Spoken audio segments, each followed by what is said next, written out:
Gikan sa News Center sa Aksyon Radio. Aksyon Radio. Yari ang mga nagapangunang nga balita sa syudad sa Bacolod kag probensya sang Negros Occidental. Mga balita lokal, nasyonal, sa Aksyon Balitang Bayan. Numero 1, Aksyon Balitang Bayan. Numero 1, two-time kapisanan ng mga broadcasters. Golden Dev nominee for Best Provincial Newscast. Aksyon Balitang Bayan. Numero 1. Aksyon Balitang Bayan. Numero 1. Kagkaroon ang inyo News Team.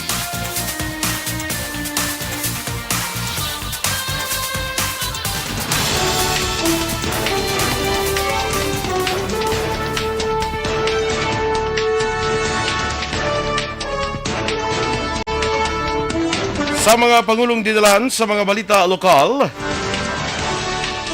duha patay sa aksidente mabungguanay ang inamaneho nga motorsiklo sa siyudad Santa Lisay. Masobra 500,000 pesos nga bilis ang shabu na recover sa 3 ka persona sa buy-bust operation. Sa balita nasyonal, pagsakas ang kaso sang dengue sa Pilipinas, ginakabig na sang DOH nga makaalarma. COVID-19 positivity rate sa NCR naglapaw na sa 10%.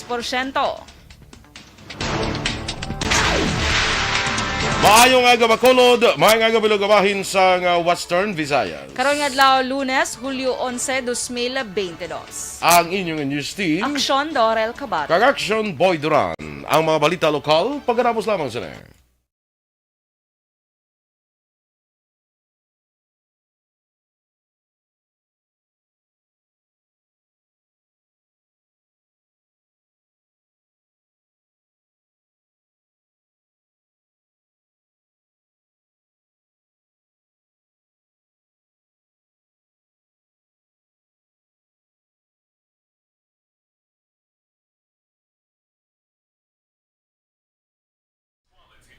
Yes, good morning na mga ka-aksyon. Good morning sa mga nag-monitor dira sa Facebook, no? Please like, follow, and share sa atong sining FB Live.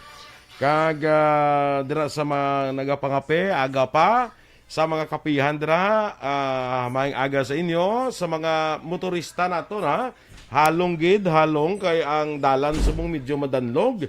Medyo maulanon ang atong sining panahon karon nga aga Action Doors. Yes, no? Anong correct. latest? Latest Sa weather.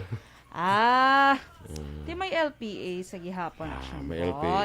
Pero ang nag-aapekto diri sa aton hindi ni LPA kundi Southwest monsoon. O kung hangin na bagat. habagat. Oo. Southwest monsoon habagat. Correct. Yes. Okay lang. So halong lang sa mga motorista naton dira. Hinay-hinay lang sa pagpadalaga na. Dasunin na lang mga sa mga dalan bala may Action Doors nga mga doga daw hindi man baha kundi nga daw nito tubig balas dalan nga daw hindi bala pag-ulan kundi matiner sa dalan. Inang mga kuan bala, inang mga gadala sa salakyan niya nga aircon. May malabayan ka mo gani nga tricycle, pahinay-hinay man kamo. Iba niya kita ko hanuto na nila tiga kuan bala ga ang tubig bala gakabasa ya. Gakapisik ang tubig. Gakabasa ang mga tricycle ti kung ikaw ya aircon sa lakyan mo. Hindi kayo mabasa. Be sensitive naman, no? Pasunaid man sa mga nagadala iya sa tricycle nga makadumay am lang magdunganay kamo da bla. Nag-agsik kwan kabasa nakita ko gid yaga pa ko ina daw nagugtas na naman ko bala. Kay mga tao bala nga ka-insensitive bala. Grabe siyo. Basta wala yung mana-notice. Wala yung ulihin na tulupang dan, may amo na gali. Amo na, basi man. May mga considerations man amo na. Kami arag iba niya hungudungod, DJ.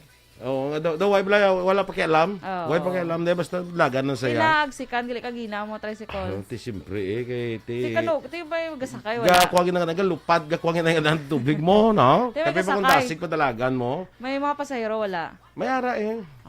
Iti ba si ma-duty, patatani, gurong pasahero, or ano to? May tari kong halin sa duty. Ti kung pakadto pa niya Parekta sa paligo. duty, ay te. Bisan halin o kung bakadto sa duty mo nagyapon. Di ganit, mayo-mayo na lang kung natabugin man to, mayo na lang kung halin sila sa duty. Pero sila pakadto pa lang sa duty ba? O, ti kaluoy man. Ako isli ko ba butangan na dapat signboard balaw na buta mo pasunaid utod. Ay, Chat na. Standby na sa aton mga balita lokal.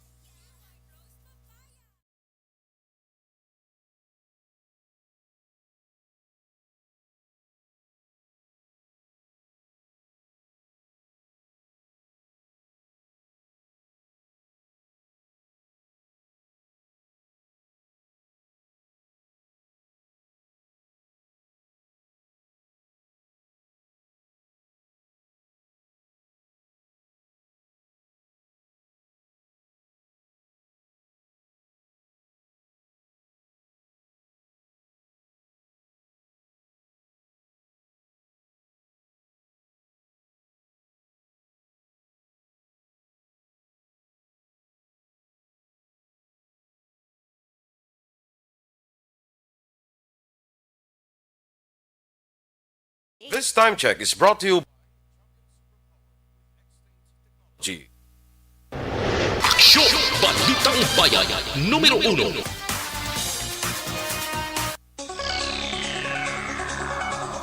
Sa detalye na sa ato nagapangunang nga mga balita lokal, duha ang kumpirmado nga patay sa naglungtad nga aksidente sa Bangga Kaloy, Hacienda Librada, Barangay Concepcion, Siyudad San Talisay, kagabi lamang Domingo sang gabi.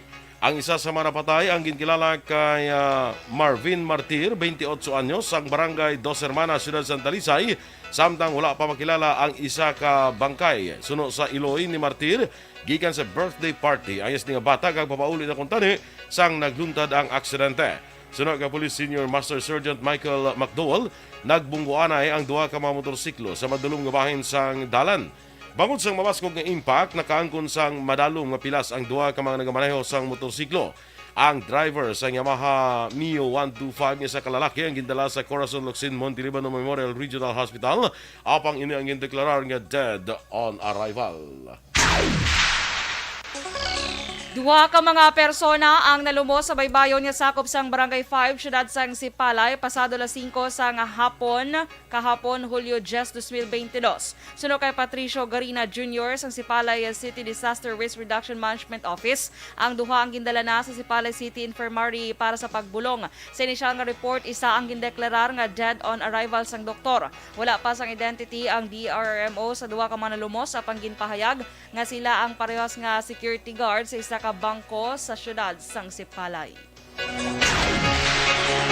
Samtang blanco pasagapon ang mga kapulisan sa Police Station 3 sa pagkilala sa suspect nga responsable sa pagpatay kay Giovanni Gonzalez, 46 anyos, matapos ginlutang samtang nag-inom sa isa ka tiyangge sa Purok Bulak, Barangay Mandalagan, siyudad sang Bacolod. Sa interview sa Action Radio Bacolod, kay Bacolod City Police Office Director Police Colonel Thomas Joseph Martir, isa ka adlaw antes na tabo ang pagpatay kay Gonzales, isa ka persona ang napadulo sa balay sang biktima kag nagpanukot sang utang. Duwa man ni Martir sa datos sa mga kapulisan, si Gonzales sa may kaso man nga pagpangawat. Ginmanduan man ni Martir ang mga kapulisan nga liwat balikan ang lugar sa insidente sa paglaom nga may makita pa nga mga CCTV malapit sa lugar sa insidente. Ginakabig man ni Martir ang anggulo sang illegal nga droga matapos nakuha ang pila ka mga drug paraphernalia sa puluyan sa biktima. Madumduman nga napatay si Gonzales matapos ginluthang sa kagnaigo sa tangkugo sang wala pa makilala nga suspect nga nagpalagyo man sakay sa isa ka itom nga motorsiklo. Naaresto ang 3 ka individual sa drug buy-bust operations ng City Drug Enforcement Unit malas 2:40 sang aga Hulyo 10, 2022 sa Purok Kapawa, Barangay Punta Taytay, siyudad sa Bacolod. Ginkilala man na dakpan sanday Cyril Hipeliago alias Toto Cyril, 49 anyos, kay ginakabig bilang high-value individual. Julius Londres alias Pioki, 42 anyos, isa man ka high-value individual. Pearly May Panes alias Liming, 30 anyos, isa ka street street level individual kay lunsay residente sang Puro Kapawa, Barangay Punta Taytay sa among syudad. Suno kay Police Lieutenant Joven Mogato ang head sang CDEU nga si Hipiliago ang anay drug surrenderer kag si Londres naman ang nakaagi preso sang tuig 2014 sa kaso nga paglapas sa laing nga nagadumili sa Republic Act o kon Republic Act 9165 apan nakagwa sang tuig 2021 samtang si Panes naman ang newly identified. Na-recover sa mga suspect ang 20 ka plastic sachet sa ginasuspetsohan shabu, may kabugaton nga 77 gramo kag mayara sang standard drug price nga 523,600 pesos. Sa karon preso ang tatlo sa Bacolod City Police Station 9.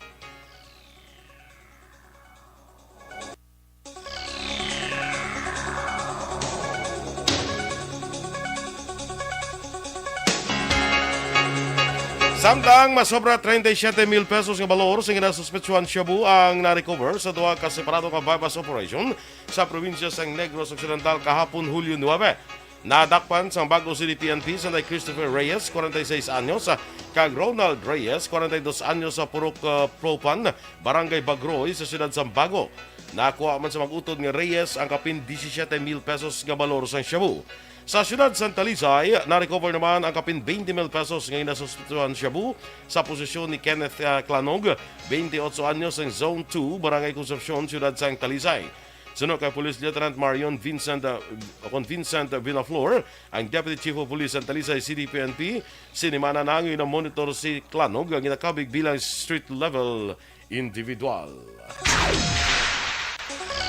Ginsulod sa mga kawatan ng isa ka pawn shop sa Dalan Rizal, Barangay Poblasyon, Banwa sang Valladolid, nagligan niya Julio 9. Sunod kay Police Major Wilfredo Binoman Jr., ang hepe sang Valladolid Police Station. Pagbukas na lamang sang pawn shop na diskubrihan niya ginsulod inisang kawatan. Sa pagpangusisa sang kapulisan, baluan niya ginguba sang kawatan ang kisamisang banyo, kag dito naglabay pasulod sa vault room. Ginkawat ang isa ka kalibre 38 revolver kag isa ka unit sang cellphone nga nabutang sa counter drawer. Paday naman ang investigasyon sang kapulisan sa among insidente. Pilaso naman ang duha ka persona sa away sang duha man ka pamilya sa isa ka namatyan sa Sitio Ubay Sitio Ubay, Barangay Pilar, Banwa sa Hinigaran. Mga alas 11:30 ang takda sang gabi Hulyo 9 sang Sabado. Ang mga pilason kilala nga sa Marjon Garganta, 31 anyos, kag Daryl Junelio, legal sa Pangidaron kag pareho nga residente sa Sitio Ubay, Barangay Pilar sa mga Banwa. Sulod kay Police Lieutenant Colonel Naserato Sabando Jr., ang hepe sang Hinigaran PNP, una nga nagpanghangkat sang gamo sa namatyan si Marlon Garganta, 29 anyos, kagin lampusan sang botelya sa ulo ang makopdanan sini sa ilimnan. Nakapauli ni si Garganta pang nagbalik sa namatyan po ang iya duha ka utod ni Sanday Mark kag Marjon Garganta kag nagpanghangkat sang away. Una nga ginbuno ni Marlon Garganta si Daryl Junelio sa tiyan kag ginlampusan ni Mark Garganta sang steel pipe sa ulo. Sa nagluntad man ko komosyon, gintiro ni Boyet Villa si Marjon Garganta gamit ang wala pa matumod nga kalibre sang armas lutang. Pilas sa wala nga pa ang naangkon ni Marjon. Narakpa naman sa kapulisan ang utod nga Marlon kag Mark Garganta apang nakapalagyo naman si Villa. Ginabulong karon sa ospital sanday Marjon Garganta kag si Junelio. Arestado ang 5 persona sa iligal nga pabulang kahapon sa kaga Hulyo 10 sa Purok Sambag, Barangay Mandalagan, siyudad sang Bacolod. Ang naaresto ang ginkilala kay Ray Barcenas, 41 anyos, Nestor Belandres, 62 anyos, Ruel Ambol, 51 anyos, Richard Socobos, 48 anyos, kag Mario Manchoso, 65 anyos, lunsay residente sang Barangay Mandalagan. Sunod kay Police Lieutenant Edward Bolivar, ang Deputy Chief of Police sang Police Station 3, samtang nagapatigan sang operasyon batok sa illegal gambling mga kapulisan. Naaktuhan sa ilahanay ang grupo ni Barcenas nga nagapatigayon sa illegal nga pabulang. Na-recover sa motoridad ang duha ka mga inugbulang nga manok, bulang kaga 1,680 pesos sa ginapatihan bet money. Preso karon ang 5 sa custodial facility sang Police Station 3.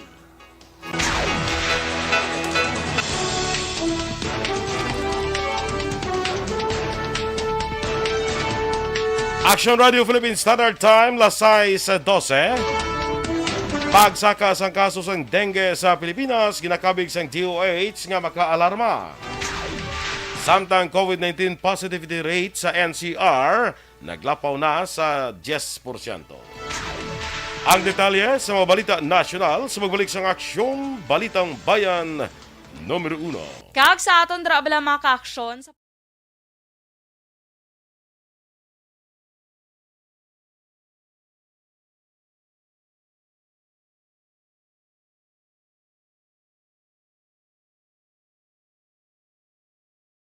And the winner for Digital Storytelling Best Social Media Video is John Dale Salazar, Bacolod, Aksyon Radyo Bacolod, Nurse, BHW, kag iban pa. Magluwas sa mga frontliners nga nagarisgo sang ila kabuhi sa sulod sang hospital. Nagakaangay man nga tagan naton sa pagkilala ang mga frontliner nga nagatrabaho sa sulod sang isolation facility. Ang mga doktor kag nurse nga nagarisgo man sang ila kabuhi sa pagtatap sa mga asymptomatic kag mild COVID cases. Ang mga barangay health workers nga gin-assign sa isolation facility, mga cook nga nagaluto sa mga pagkaon sa mga COVID positive, ang extraction kag disinfection team sang syudad, ang mga utility personnel nga nagakuha sang basura sang mga pasyente. Ini ang mga frontliners kag nakit-an ko ang ila sakripisyo apisar sang manubo nga sweldo o kon allowance halin sa gobyerno. Ako si Action Dale, COVID positive sadto. Naka-recover sa masakit bangod sa bulig sang sini nga mga tawo. Madamo gid nga salamat sa tanan nga frontliners. Ang elementary nga evacuation center na concern din baha man. Uy, Kasi pinagamat-amat pumansaka ang tubig. Actually, ko po Yung medyo mataas na ang tubig, so ginaulat natin nga Pasuwat nga ng-trap dito or nag-transit dito sa sulod ang Mang continuous range ang nag-subject sa factor sa pagsaka at sining tubig sa subong. Ang Pilipinas sa mayroon sa early warning system para mahibaluan ang lakas ng panahon. Gani, wala sang rason nga hindi kita makapreparara karon ni rainy season. Yari ang pila ka mga action tips nga dapat mo may baluan. Kung nagapuyo sa lugar nga masabi ginabaha, mag-monitor sa balita para sa anunsyo sang pag-asa sa lakas sang panahon.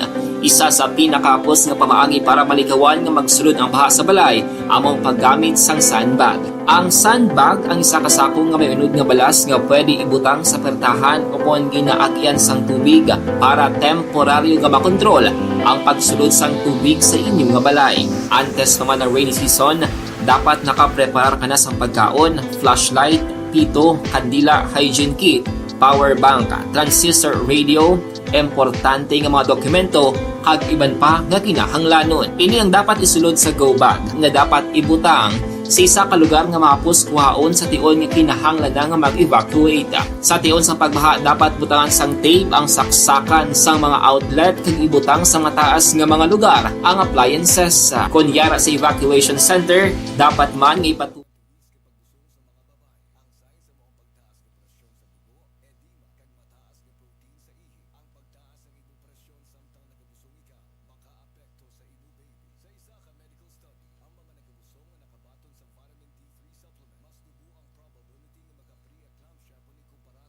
O sige, good morning liwat mga ka-Berks naton da. Ay, Mga ka-Berks. ka-action.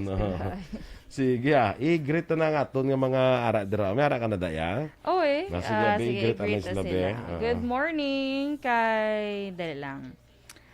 Miss Jinky Delagdon is watching. Good morning. Martin Aliling, good morning man sa imo.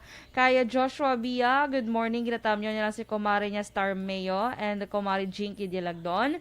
Good morning. Kay Dennis Richard Tiboroma, yes, maulanon nga morning man sa imo dance dira sa may Banwas ang San Enrique.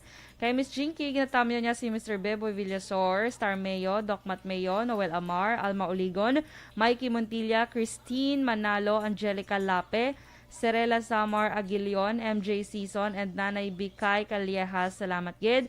Stay safe everyone. Good morning man sa ilan ni Mama niya Lulit Delagdon, Papa Joe, Kirina Villaflor, Aldrich John Apil, Al Cherry, Cherry Lynn, Jen Delagdon, Jane Nagor, Grazel May Villar, Luckily Jean, JN, Florence Mallorca Refuela, Rose Villaluna, Tali Casanya, Annabel Refuela, kag sa tanang family niya sa Pandanon DSB. Kay Kagawad Imbong Jocampo, good morning. Dra sa may Maaw. Barangay Maaw. Yes, good Bago morning City. kagawad. Kag kay Kapitan Vito dira, maayong aga. Yes, good morning, kagawad. Kay Atia Kim, Ating. Ating Iriman, good morning. Ating dyan.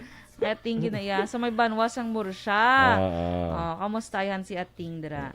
Kay George Maranyon, good morning man sa imo. Happy birthday kay Maninoy Michael June Season. Ay, birthday niya Ay, today. birthday Hintamyaw nila. siya ni Dennis. Yes, happy. Sigurado ka din sa nga birthday ni Michael June Season, ha? Oo. Few advance. Few advance, ha? So- Hindi gani, kundi gani birthday ni MJ Season gani, ikaw gid ma-blow out samon. Ha? Kalain. Good morning man kay Andreo Huelar. Okay, sige. Thank you so much. Terry Baya, good morning. Dra sa may Canlaon City. Uy, mayong buntag, Canlaon City. Kumusta mo diha? Kamusta man mo diha? So, amping. Amping, muman mi. Amping man. Amping. Kay Miss Teresa Linakayaw, good morning man sa imo, Miss Teresa Linakayaw. Dumduman ko naman ang Marites. ang Marites man. ang El Nido. Ang hupya. Ang El Nido. Hupya to siya. Kanamik ito siya, no? Hupya to siya kung kuan. Ano ganun pa lang may ibang ngalan. Lipat naman ko. Or, Basta namin, ano? Kaya nga, kung ito ganito, ikaw na lang ito nag-ubos. Nakalain si Mock Kaya ka makayo ka ito pala. Isa lang bala. Sabi ko, wala kaya. Kalain kay Action Boy. Kaya nanamian good siya. Try. Namit. Gin-search ko pa sa Shopee eh. Kaya mabakalay ko bala. Galing ko, wala ko nakita. Lain Wala ang mga siya. flavor gagwa. Although may amumat siya nga brand, pero lain sa cover. Lain itong gitong cover ni ang surudlan, I mean. So, gin-search ko dula, gidante. Hindi na lang. Halatong ko na makapapalawan ko. Okay, sige. Sige. Dali na lang, ina. Lain na Soon. lang, yes. Jose Harrison Lapinig Junio, Russell Gomez, Torco Diongo, Tol, mga aga sa imo, Ana Sin Dennis, Richard Tiboroma, I'm pretty sure ko no. No, sure lang Sure din siya, kung basta hindi sure ka lang din nga pretty ka. Sure ka lang din sa hindi ka pretty mo na? Or sure lang siya sure siya hindi siya pretty. Iklain. Si Martin Aliling, good morning dira. Si Joshua Bia Araman. Yes, good morning. Sila ni Dennis niya maulanon nga pangabuhi sa atong tanan. Uy, maulanon grabe nga na. pangabuhi sa atong tanan. Mula nang ginang pangabuhi ni Dennis. Okay lang siya oo. Dennis. Kag dira sa siyudad sa Bagong gyapon si classmate ko Virgil Ligaspi Coloso. Mga classmates ko na, mga batch ko sa base 81. Good morning dira sa inyo. Amigo Joe Villanueva. Mga aga dira sa imo sa siyudad sa Bago, no? Kay Brad Edwin ni Ana Sinoro da sa Lagranha La Carlota. Good morning. Ginatamyaw niya man, no? Sa mga taga La Castellana dira, taga Hinubaan, taga La Carlota, taga Kawayan. Good morning dira sa inyo. Diri man sa may sa may Silay, Talisay. Sa aton dira mga vendors. Good morning sa inyo. Yes, good morning. John Vicente. Muna sa taga Nagbalyot na Karabalan. si John Vicente. Action Boy, dudugay ni siya nadula. Wala Basi naka-comment. bakasyon. Ba siguro. Nagbakasyon siguro. Good morning, Dra. Sa imong family, pag-idra sa may Vicente family sa may Carabalan, Himamaylan City. Kaya daw sa kanisaya Good mo sa morning. Kapis, no? Yes. Ma'am Loing Melos, morning man. Sige, standby na kita sa dugang nga mga balita.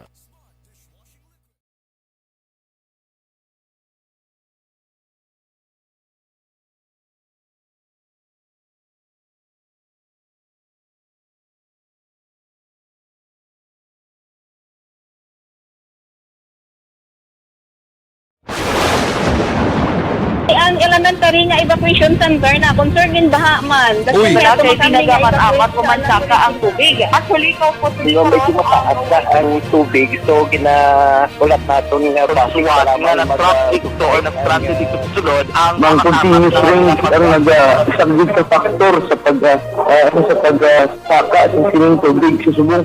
Ang Pilipinas sa mayas ng early warning system para mahibaluan ang lakas ng panahon. Gani, wala sang rason nga hindi kita makapreparara karon ni rainy season.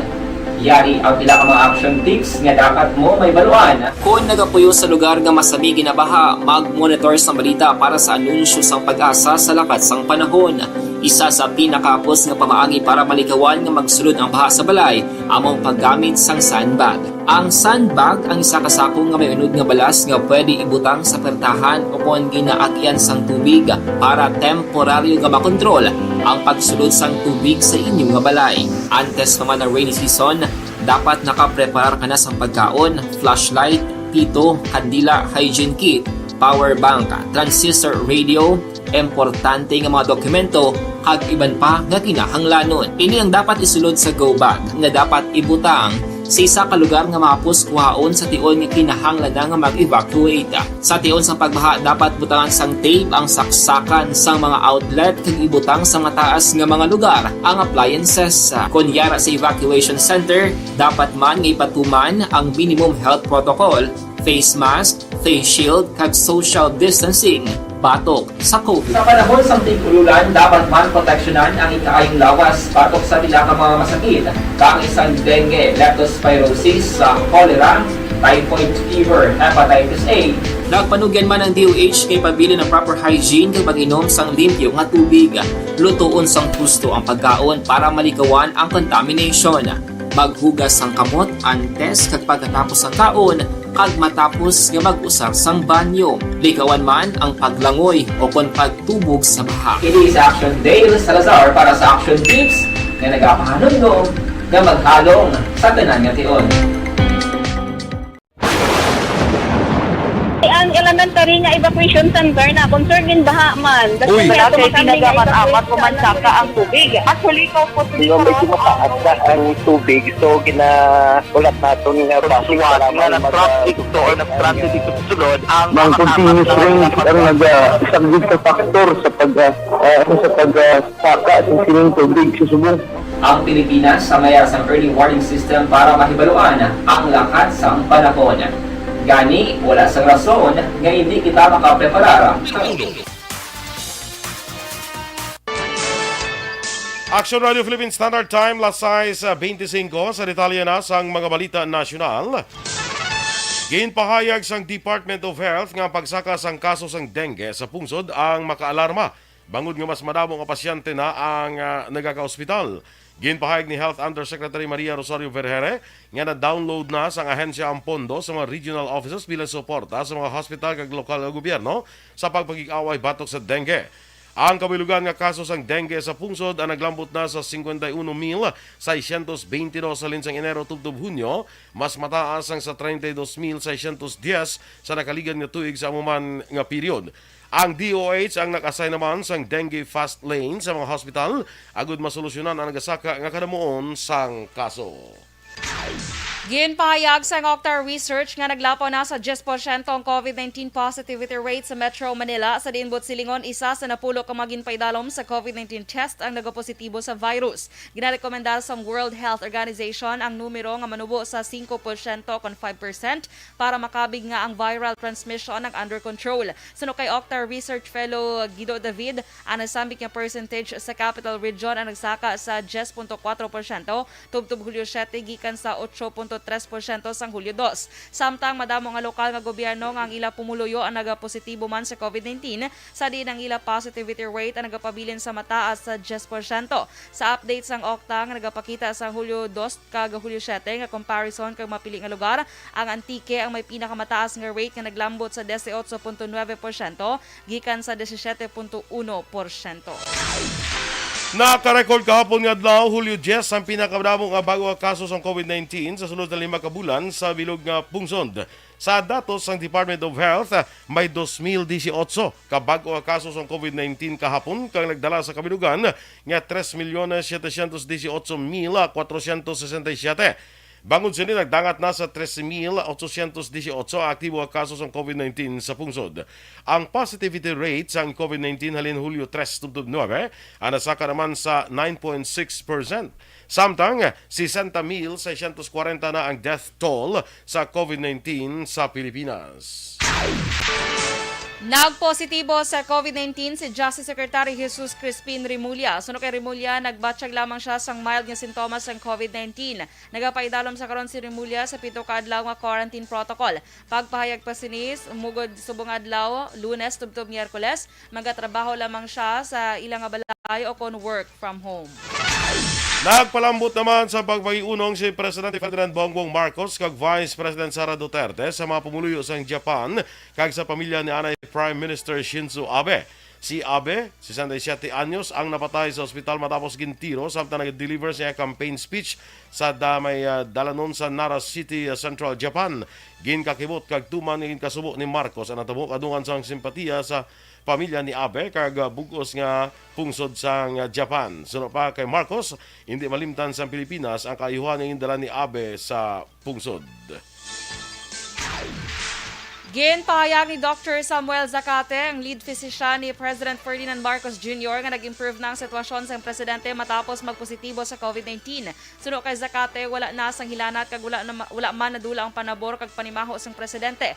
Ginpahayag ni Press Secretary Trixie Cruz Angeles nga base sa pahayag ni Zacate, wala sang patimaan sang respiratory distress o pneumonia ang presidente.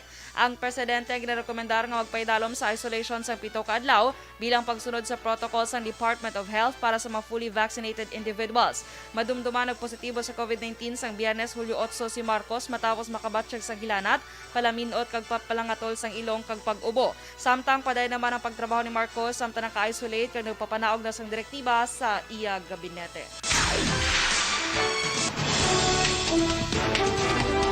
Action Radio Philippines Standard Time, las 6:29. Good morning, anidra kay Raymo Matchong sa Bagroy Binalbagan, Lito Valmoria, Jeneline Loberos Canillo, kay Mary Grace Ruiz. Ay, aga dira sa iyo. Yes, kay Action Boy, happy birthday man kay Tito Nonoy Egay Pantaras sang Silay City, Tito ni Action Eden Aboso, Action Boy. Happy birthday! Happy birthday, Nonoy Pantaras. Yes. Sige. Mga ka-aksyon ninyo pamatiyan natin mga balita sa aksyon, Balitang Bayan numero 1. Standby na sa action report, second portion ng podcast-aksyon Fred Salanga. Balikay kita sa action Balita Morning Edition. Upod gapon sa inyo news team. Action Dorel Kabat. Kag-aksyon Boy Duran. Una sa balita, una sa aksyon. Sa Bacolod Aksyon Radio. Live